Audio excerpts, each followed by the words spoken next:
हमारे बहुत सारे किसान साथी धान की खेती करते हैं। बहुत सारे किसान साथी चाहते हैं कि धान में हमें अच्छी पैदावार मिले। धान में ज़्यादा पैदावार पाने के लिए धान में अच्छे कल्ले आना अच्छा होता मतलब आवश्यक होता है। जब तक हमें अच्छे ज़्यादा कल्ले नहीं मिलते तब तक हमें अच्छा उत्पादन भी देखने को नहीं मिलता है। अब यहाँ पे बहुत सारे किसान साथी बहुत सारी गलतियाँ कर देते हैं। तो आज की वीडियो में हम इन 5 गलतियों 5 कारणों के बारे में आपको बताने वाले हैं। इन 5 वजह से आपके धान में ज़्यादा कल्ले नहीं आ पाते हैं। तो अगर आप इन पाँचों बातों का ध्यान रखते हैं, 5 गलतियाँ नहीं करते हैं, तो आप भी धान की फसल में बम्पर उत्पादन ले सकते हैं। ज़्यादा कल्ले आपके भी धान की फसल में आ जाएंगे। नमस्कार किसान भाइयों, SRJ फार्मिंग चैनल पे आपका स्वागत है। अगर अभी तक आपने चैनल को सब्सक्राइब नहीं किया है, सबसे पहले चैनल सब्सक्राइब करें। कोई सवाल कोई सुझाव हो नीचे कमेंट अवश्य करें और वीडियो को लाइक शेयर भी ज़रूर करें। तो जानते हैं वो 5 गलतियाँ कौन सी करते हैं। सबसे पहली गलती, समय से कुछ नहीं करते हैं। मतलब समय से ना तो आप रोपाई करते हैं, ना ही समय से खादों का इस्तेमाल करते हैं, ना ही समय से सिंचाई करते हैं।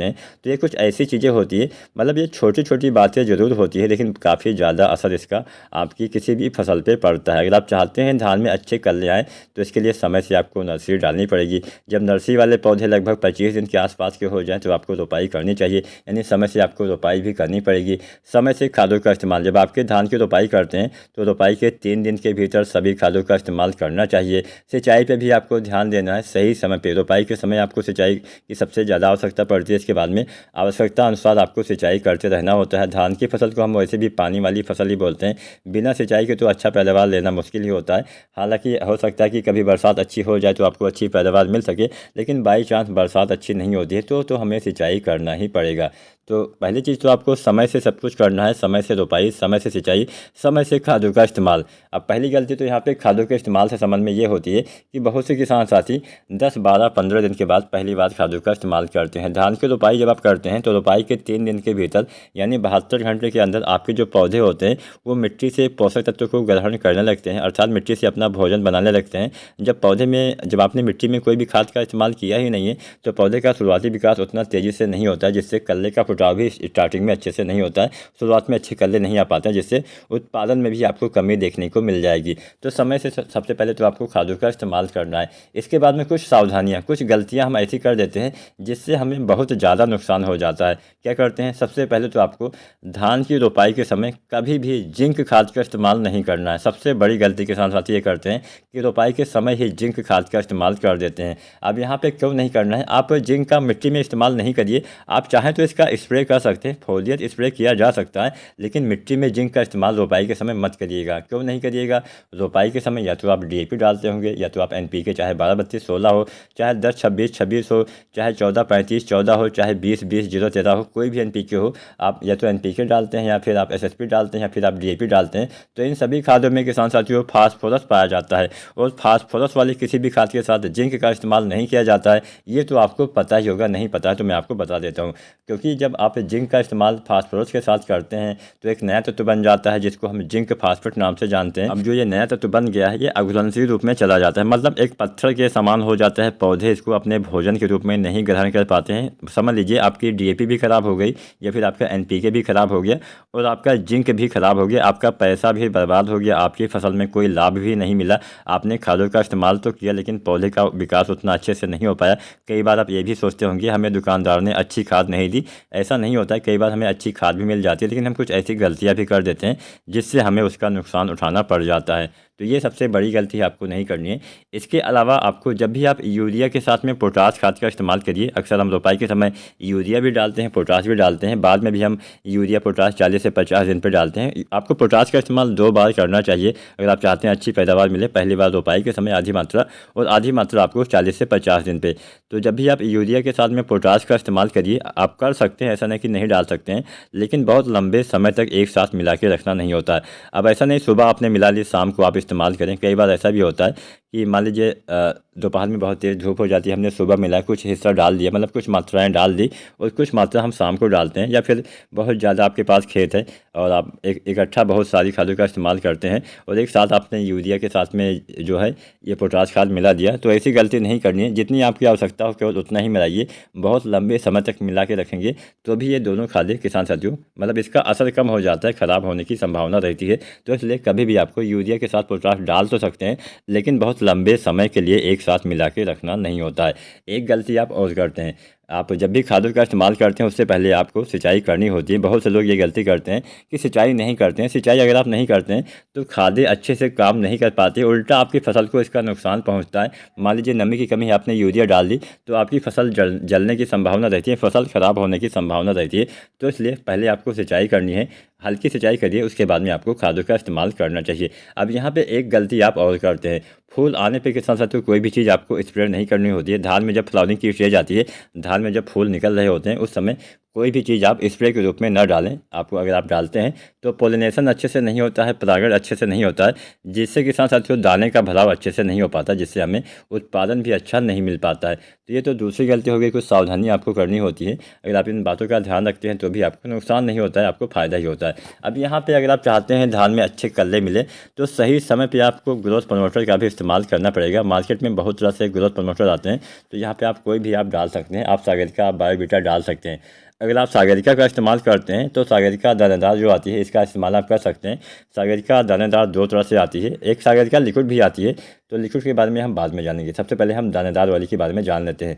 सागरिका दानेदार जो आती है दो तरह से आती है, एक आती है सागरिका Z++ और एक आती है सागरिका गोल्ड। दोनों में से किसी एक का ही आपको इस्तेमाल करना है। इसका इस्तेमाल धान की रोपाई के समय ही आपको करना है, ऐसा नहीं कि रोपाई के 10-20 दिन के बाद इस्तेमाल करिए।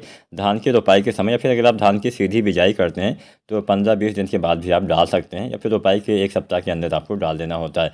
अगर आप जितना जल्दी इस्तेमाल करेंगे उतना ज़्यादा आपको फ़ायदा मिलेगा। सागरिका डालने से जड़ों का विकास तेज़ी से होता है, पौधे भोजन अच्छी मात्रा में ग्रहण करते हैं, मतलब पौधे काफ़ी अच्छे से अपना खुराक उठाते हैं, जिससे पौधे के विकास में तेज़ी आती है, फसल में हरियाली रहती है, अच्छी ग्रोथ होती है, कल्लों का विकास, जड़ों का विकास अच्छे से होता है। पौधे भोजन प्रकाश संश्लेषण से भी काफ़ी अच्छे से बना पाते हैं, जिससे कल्ले का फुटाव अच्छे से होता है, ज़्यादा कल्ले आते हैं। जब जड़ों का विकास अच्छे से होगा तभी कल्ले भी अच्छे आएंगे। तो सागरिका दानेदार वही आपको रोपाई के समय 10 kg के आसपास, चाहे सागरिका Z++ डालें, चाहे सागरिका गोल्ड का इस्तेमाल करें, किसी भी खाद के साथ इसका इस्तेमाल बड़ी आसानी से किया जा सकता है। अब हम सागरिका लिक्विड के बारे में भी जान लेते हैं, जो तरल रूप में आती है।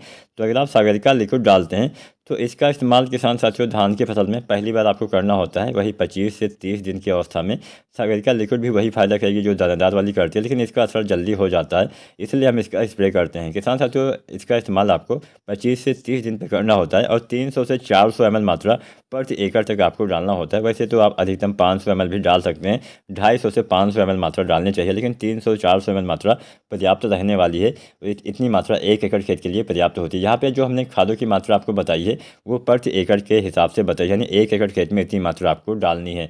तो सागरिका लिक्विड 250 से 500 ml आपको 25 से 30 दिन पे डालना होता है। इसके साथ में आप जो आता है NPK 19-19-19, इसका इस्तेमाल करिए।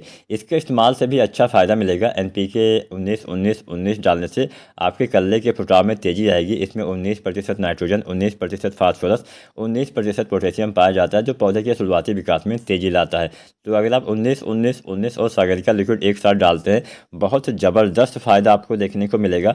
पौधे भोजन अच्छे से बना पाएंगे, पौधे के विकास में काफ़ी तेज़ी, मतलब एक बूस्टिंग का काम करेगा, फसल की विकास काफ़ी तेज़ी से होगी, जिससे कल्ले का फुटाव भी आपको काफ़ी तेज़ी से नज़र किसान साथियों आ जाएगा। तो इन दोनों का इस्तेमाल 25 से 30 दिन पे अवश्य करना चाहिए। अब सागरिका लिक्विड आप 2 बार डाल सकते हैं। पहली बार तो है 25 से 30 दिन पे, और दोबारा से गबरूट अवस्था में जब आप NPK 052-34 डालते हैं धान की फसल में, तब आपको डालना चाहिए। तब आप डालते हैं तो तब भी आपको अच्छा फ़ायदा मिलता है। तो आपको सागरिका लिक्विड आप चाहें तो डाल सकते हैं। अगर आपने सागरिका दानेदार का इस्तेमाल किया है तो सागरिका लिक्विड नहीं डालनी है, कोई एक ही आपको डालना है। चाहे आप सागरिका दानेदार का इस्तेमाल करिए, चाहे आप सागरिका लिक्विड का इस्तेमाल करिए। अगर हम कुछ घुलनशील उर्वरक के बारे में जानें तो मैंने आपको NPK 19-19-19 के बारे में तो बता ही दिया है। मान लीजिए आपके पौधे में जड़ों का विकास अच्छे से नहीं हुआ है, अगर आप चाहते हैं जड़ विकास, कई बार क्या होता है कि ज़्यादा पानी की वजह से फसल में पीलापन आ जाता है, कई बार जड़ों का विकास अच्छे से, मतलब किसी भी कमी की वजह से अगर आपकी फसल में जड़ों का विकास नहीं हुआ है, तो आप NPK 12-61-0 का इस्तेमाल करिए। इसकी भी 1 से 1.5, या फिर मान लीजिए फसल बहुत ज़्यादा कमज़ोर है तो अधिकतम 2 kg आपको तभी डालना है जब पौधे आपके काफ़ी ज़्यादा कमज़ोर हों। रोपाई के बाद सिंगल पौधे ही आपको नज़र आते हैं और उसमें अच्छे से फुटाव नहीं हुआ, जड़ों का विकास खासकर नहीं हुआ, तो आप NPK 12-61-0 का इस्तेमाल करिए। इसके साथ भी आप सागरिका लिक्विड डाल सकते हैं, इससे कल्ले का विकास तेज़ी से होगा। इसके साथ साथ इससे जड़ों का विकास काफ़ी तेज़ी से होगा, क्योंकि इसमें 61% फास्फोरस होता है, फास्फोरस ज़्यादा मात्रा में होता है, जिससे फास्फोरस डालने से क्या होता है कि जड़ों का विकास तेज़ी से होता है। अब मान लीजिए आपने धान की रोपाई के समय DAP और जिंक एक साथ में डाल दिया है, जो आपकी दोनों तत्व खराब हो गए हैं, तो आप आप उस अवस्था में NPK 1261 का इस्तेमाल कर सकते हैं, जिससे आपके जो फास्फोरस की पूर्ति है वो हो पाएगी। तो यहाँ पे इसके इस्तेमाल से भी जड़ों का विकास तेज़ी से होगा, जिससे अच्छे कल्ले आएंगे।